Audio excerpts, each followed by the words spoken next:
So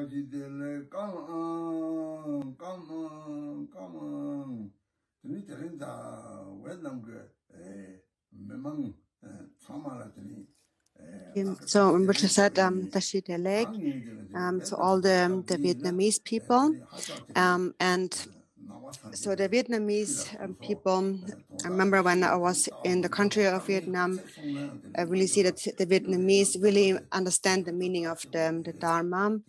And because of that, no matter how many hardships they have undergone, they have never really changed, never really stepped away from their conviction in the Dharma, from their view. Even though the communists might have taken over, they remained unwavering in their Buddhist view, in their conviction.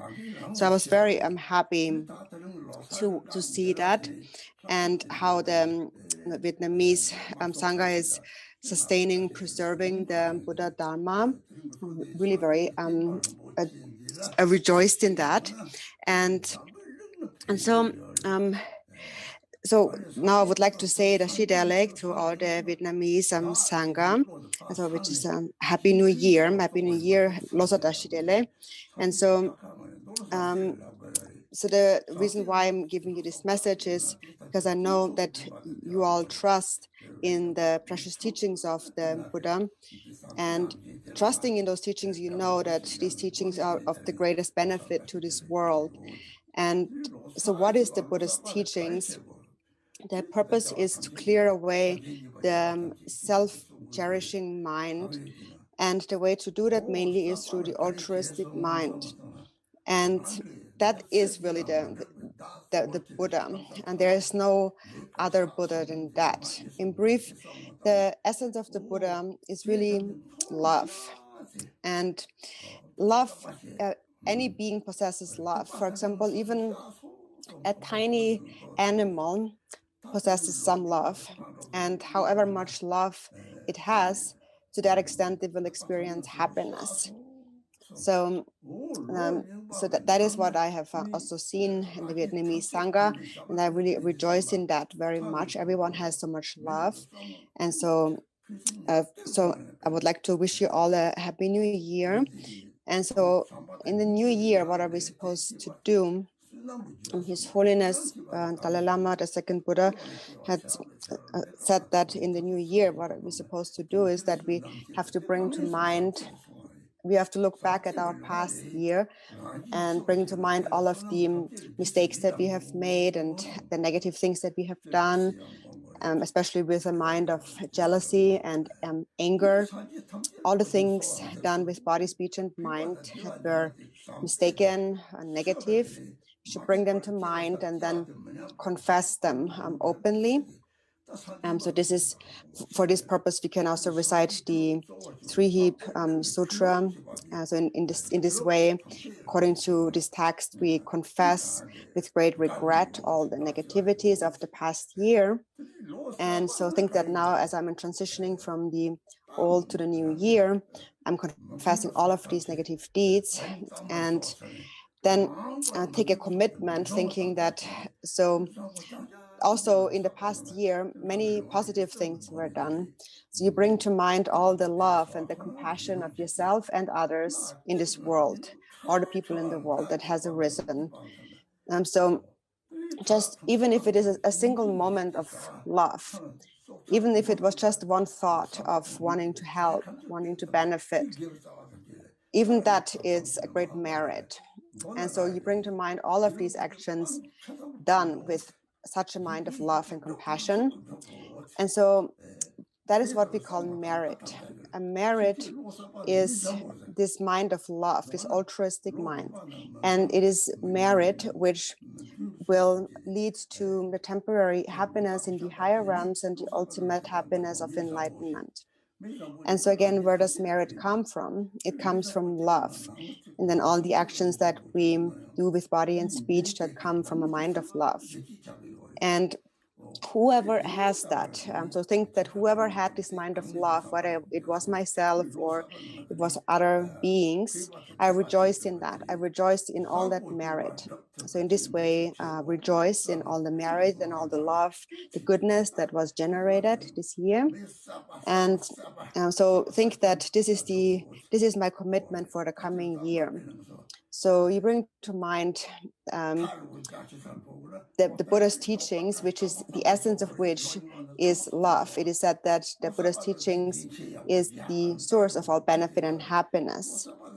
So who was the one who was able to give rise to love where it has not yet arisen, to not let it decline where it has arisen, and to further and further increase love? It was the Buddha, and no one else had done it to the extent that the Buddha had done. So we bring to mind mainly the Buddha's teachings, but then also bring to mind all of the other religions in the world and rejoice in all the things done with a mind of love. And so then looking into the new year, then think that now I have completely purified all negative actions, all defilement from the past year. And for the next year, I'm taking a vow. I am not going to do this again. I will not allow these negativities arise within myself. So I'm stepping into the new year with a completely pure mind. And this new year, I will do my best to only practice virtue, to do beneficial things that bring about happiness with body, speech, and mind for others. And I will abandon even the slightest harm towards others. So I will abandon all the harm, all the subtle and the coarse forms of harm. And I will practice even the slightest virtue. For example, even if it means just to give a little bit of food to an animal, I will do that. So think in this way. I think that I'm going to give up harm entirely, and I will practice the benefit of others as much as I can. So take such a commitment for the next year, and so you regret all the negative things done in the past year, and you confess them, and you take a commitment to not repeat them again in the next year. So for example, that pervades wherever you go. For example, if you have one family and there's one good person in the family, then the goodness of that person pervades the entire family with happiness. And what it is that pervades them with happiness really is love. It's the power of love. So think that in a new year, I'm going to engage in excellent conduct, just like that. Make such an aspiration prayer for the new year. And even, for example, in the new year, we try to cleanse on a physical level. For example, we wash our body on a new year, and we put on new clothes and jewels and ornaments, jewelry, and so on. And similarly, in our mind, I think that I will completely purify my mind, and in the new year, I will only engage in positive activity. So please think in this way for the next year. And so then for the future, for the next year, make your prayers to the deity, to the three jewels, especially to the Atara and to Achi, to the Dharma, to increase the happiness of sentient beings and to propagate the Buddha's teachings for the sake of sentient beings. And also, we shall recite together at the new year the World Peace Prayer. And remember that our minds are together. Actually, whoever has love, the mind is together. And so there is no one who is not together if they just cultivate love. So you think that in this world, everyone who possesses love, starting from the Buddha and every other being who possesses love, they become all one. So this is the nature of things. And it is similar with a negative mind. All those with evil intentions, like demons, demonic beings, and so on, they also kind of unite their mind in their evil mind. So all the beings who cause a lot of harm and the troublemakers in the world, they also become the same. So think that I will not follow them, but I will follow goodness and benefit. So make such a prayer for the new year. And so that is really the source of benefit and happiness for yourself and all others. And actually, the purpose of yourself and others is not really separate. It's one and the same. And so the cause of benefit and happiness for self and others is the precious bodhicitta. So think that even at the cost of my life, I will not forsake bodhicitta. Also in the Jigong lineage, in this prayer book that Holiness was it Chaitanya Rinpoche had spread, there's this prayer where we say, for this purpose, until I attain enlightenment, I apply my body, speech, and mind to virtue. And so that refers to the relative and the ultimate bodhicitta, as well as the practice of Mahamudra. So you think, when you read that, think that this is what I am going to practice from now onward until attaining enlightenment. And then the next line says, until death, I will apply my body, speech, and mind to virtue. And that refers to any virtuous activities that you engage in. For example, spinning a prayer wheel. So think that I'm going to practice virtue, like spinning the prayer wheel, as much as I can, as well as I can. And actually spinning the prayer wheel is most important, because it combines the practices of body, speech, and mind. So therefore, it's a very easy practice to do that is very profound in meaning, actually. So then thirdly, it says, from now until this time tomorrow, I will apply body, speech, and mind to virtue. And so that refers to your commitment in practicing, engaging in practices that are shorter in duration. For example, there's the Nyungne or the Nyingne vows, the one-day vows, certain rituals that we do, certain like retreats or sadhana practices that we do, and so on, that we do for a certain time. Or it also refers to a certain vow, even to just hold a single vow. Please think that I will keep whichever vow it is to as well as I can, because this is what will bring happiness in this and future lives. And that this is what will free from suffering. And so now in this world, there is so much suffering, but it is also because of karma, because it is said that if karma is not created, then a result will not be encountered. So we can see there are some people in the world that they experience so much suffering, and then there's others who kind of live like kings and they don't suffer at all in the midst of all of that. And that's because of the cause that they have created. So remember the cause, the workings of karma, cause and effect. And so therefore we say, may all beings have happiness and the causes of happiness. Cause of happiness is love. So what's important is that it's not the body. The body is not so precious. It's love that's precious. For example, a person's mind is like the real person, and then the body is just like a house. So think that even at the cost of my life, I will not forsake bodhicitta, because that is my only cause of happiness. And so then we say, may beings be free from suffering and the causes of suffering. Cause of suffering is the self-cherishing mind. It is the attachment to the self and the aversion against other. So think that I must give it up. I will give up self-grasping. And how can we give it up? We give it up when we cultivate an altruistic mind. When you care about others, you do not think about yourself. When you think about yourself, you do not think about others. So that's the cause of happiness and the cause of suffering. And if you practice accordingly, then temporarily you will experience the happiness of the higher realms, and ultimately you attain the state of enlightenment. So when you cultivate this precious bodhicitta, it begins with those people around you. So you start with your family, and then you expand it to your town, and then to your country, and then the entire world, and then all sentient beings in the three realms of samsara. So make such a prayer for the new year of letting go of self-grasping and cultivating love. And also the 37 Bodhisattva practices, think that for the new year, this will be my law book, my guidelines. I will follow the 37 Bodhisattva practices.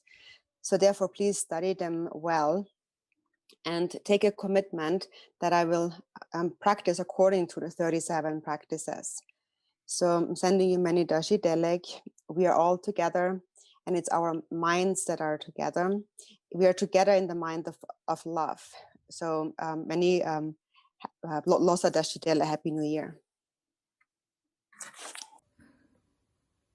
So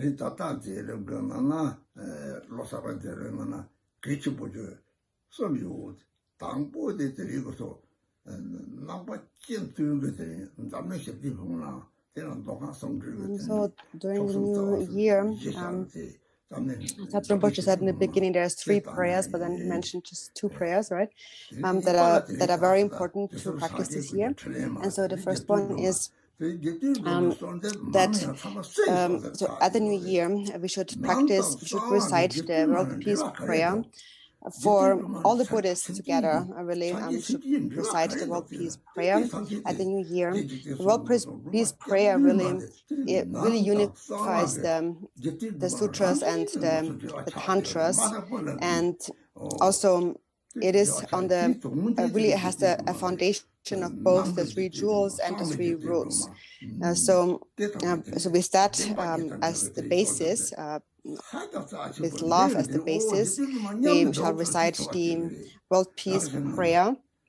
And then the second one is the 7 verses of supplication to Tara for protection. I guess there's 2 Tara prayers. One is the short one, the Tara, which is the mother of enlightened activities of the 3 times Buddhas.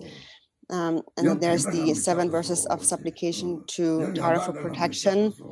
And so we must understand the relation between the outer, the inner, and the secret aspect of Tara. And so what is her connection to the Buddha? And that is really shown clearly in the 7 verses of supplication to Tara. Really shows her inner nature and her secret nature, and how she's connected to our mind, and also how she's connected to us just like a mother to her child. And so ultimately we need to understand this aspect of Tara, the inner and the secret aspect. And that is actually also, these aspects are also related to the twofold truth, the relative and the ultimate truth. So this supplication prayer really is extremely precious. And now when somebody reads this prayer, then often they really have a real experience, a feeling of that my mind really is to feel that they are together with Tara. So, for example, if a person gives rise to love and compassion, then they should recognize this love, this compassion, this feeling, that is Tara. And also any positive thing that you do with wisdom, with mindfulness is Tara. For example, when we encounter difficulties and then with wisdom we find a method, then that is Tara. This wisdom is Tara. So therefore in this prayer it says, I supplicate to the mother goddess of mindfulness, and I supplicate to the authentic mother goddess, and so on. So these 7 verses are extremely precious, and they are practiced in all the Buddhist lineages without any bias. Anyone practices them. And if you really understand its meaning, then you know that Tara really is together with you in your mind. So her outer aspect is more like she appeared in this world like a mother. And then her inner aspect is your wisdom, the eyes of wisdom. So in this world, her outer aspect appeared, the outer aspect of Tara appeared, for example, in the form of the protectress Achi, and also as an emanation of Chenrezig, for instance, appeared the form of Mahakala. So Achi and Mahakala are connected to Chenrezig and Tara, and they are emanations. So Achi is an emanation of Tara. an emanation of enlightened activities. So this particular supplication, this prayer, is very short, but very deep in meaning. And so I encourage you to practice this text in the new year. And so these are the two main texts of prayers that I would like to announce for the new year.